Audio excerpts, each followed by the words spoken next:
India गठबंधन में दरार पड़ गई है और अब यह टूटने वाली है। अखिलेश यादव से किसी का गठबंधन लंबे समय तक क्यों नहीं चलता, यह समझ से परे है। चाहे राहुल गांधी हो, निषाद पार्टी हो, ओम प्रकाश राजभर हो या फिर मायावती, चुनाव से पहले गठबंधन और चुनाव के बाद अपना अपना रास्ता अलग अलग।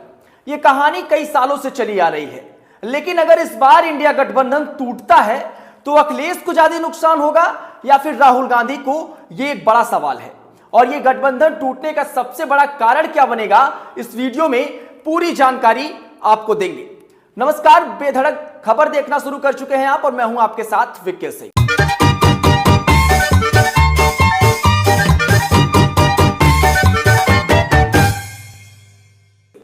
राजनीति में पार्टियां गठबंधन जनता के विकास के लिए नहीं बल्कि खुद के विकास और सत्ता में आने के लिए बनाती हैं। चुनाव बीतते हैं, गठबंधन टूटता है और फिर वही नेता, वही पार्टी एक दूसरे समीकरण के साथ आने वाले चुनावों की तैयारी करती हैं और यह चक्र समय दर समय चलता रहता है। उत्तर प्रदेश में इंडिया गठबंधन की दोस्ती की गांठ अब खुलने लगी है और अखिलेश यादव का 5वां अलायंस टूटने की कगार पर है। और ऐसा पहली बार नहीं हो रहा जब चुनाव से पहले अखिलेश ने किसी दल के साथ गठबंधन किया और चुनाव बाद वो गठबंधन टूटने जा रहा है। समय के साथ साथ दोनों के रिश्तों में दरार आती रही है। ऐसा कई वाकये हुए हैं आमतौर पे, जहां पर देखने को मिला है कि जो सपा और कांग्रेस की केमिस्ट्री हमेशा से बिगड़ती रही है। 2017 विधानसभा चुनाव की बात जरा याद करिए।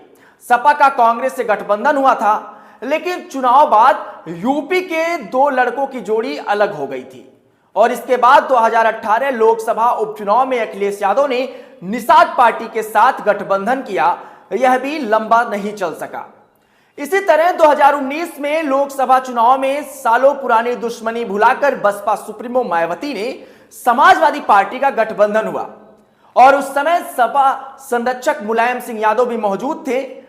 मायावती ने बकायदा मुलायम सिंह यादव के लिए प्रचार भी किया था, यहां तक कि उस चुनाव में मायावती ने सपा उम्मीदवार को वोट देने की बात कही थी। लेकिन इस गठबंधन की गांठें भी चुनाव के नतीजे के आने के बाद खुल गई।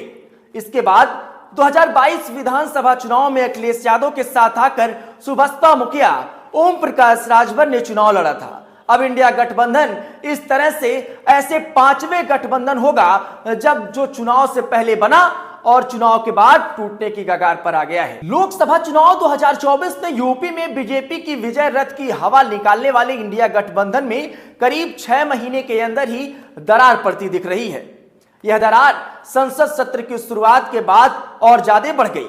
यहां कांग्रेस और सपा के रिश्ते दोनों दिन ब दिन बिगड़ रहे हैं। संसद में अखिलेश यादव का थैंक यू कांग्रेस कहकर तंज कसना, राम गोपाल यादव का राहुल गांधी के दौरे को फॉर्मेलिटी करार देना, संसद में विपक्ष के आगे की सीट में से अवधेश प्रसाद की सीट को पीछे कर देना और उसके बाद आजम खान का समाजवादी पार्टी पर जेल से लिखी चिट्ठी के जरिए खुलकर हमला बोल देना और संभल व हाथरस में राहुल गांधी का मुसलमान और दलितों के बीच जाना, ये ऐसे मामले हैं जो सपा और कांग्रेस की केमिस्ट्री को बिगाड़ रहे हैं। 2024 लोकसभा चुनाव में केंद्र की मोदी सरकार को सत्ता से उखाड़ फेंकने के लिए बनी इंडिया गठबंधन की गांठ चुनाव दर चुनाव खुलती जा रही है।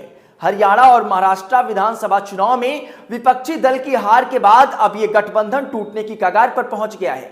पश्चिम बंगाल की मुख्यमंत्री ममता बनर्जी ने इंडिया गठबंधन का नेतृत्व करने वाली कांग्रेस पर सवाल खड़े कर दिए हैं। ममता ने गठबंधन का नेतृत्व करने की इच्छा जाहिर की है। सपा मुखिया और अखिलेश यादव समेत तमाम नेता ममता बनर्जी के साथ खड़े नजर आ रहे हैं। राजनीतिक विश्लेषकों का मानना यह भी है कि कांग्रेस राष्ट्रीय पार्टी होने के चलते क्षेत्रीय दलों का नेतृत्व कभी नहीं स्वीकार करेगी और ऐसे में अगर इंडिया गठबंधन टूटता है तो सबसे बड़ा झटका अखिलेश यादव को ही लगेगा। दरअसल बीते लोकसभा चुनाव में समाजवादी पार्टी तीसरी सबसे बड़ी पार्टी बनकर उभरी और यही वजह है कि सपा मुखिया पूरे जोश में दिखाई दे रहे हैं और 2027 विधानसभा चुनाव की तैयारी में अभी से वो जुट गए हैं। लेकिन इस इंडिया गठबंधन के बलबूते अखिलेश यादव ने अब तक के सबसे इतिहास के सबसे ज्यादा लोकसभा सीट जो जीतने में वो कामयाबी हासिल किए, वो गठबंधन टूटने की कगार पर है और ऐसे में आगामी विधानसभा चुनाव में सपा का सपना बनकर रह सकता है। वैसे महागठबंधन या इंडिया गठबंधन टूटने पर आपकी क्या प्रतिक्रिया है? क्या टूटेगी या नहीं टूटेगी, हमें यह बात जरूर बताएं। साथ में यह भी बताएं कि अगर अखिलेश और राहुल गांधी के बीच गठबंधन टूटता है तो उत्तर प्रदेश में सबसे ज्यादा नुकसान किसे होगा और क्या कुछ समीकरण आगे बनते हुए दिखेंगे? बने रहे बेधड़क खबर के साथ।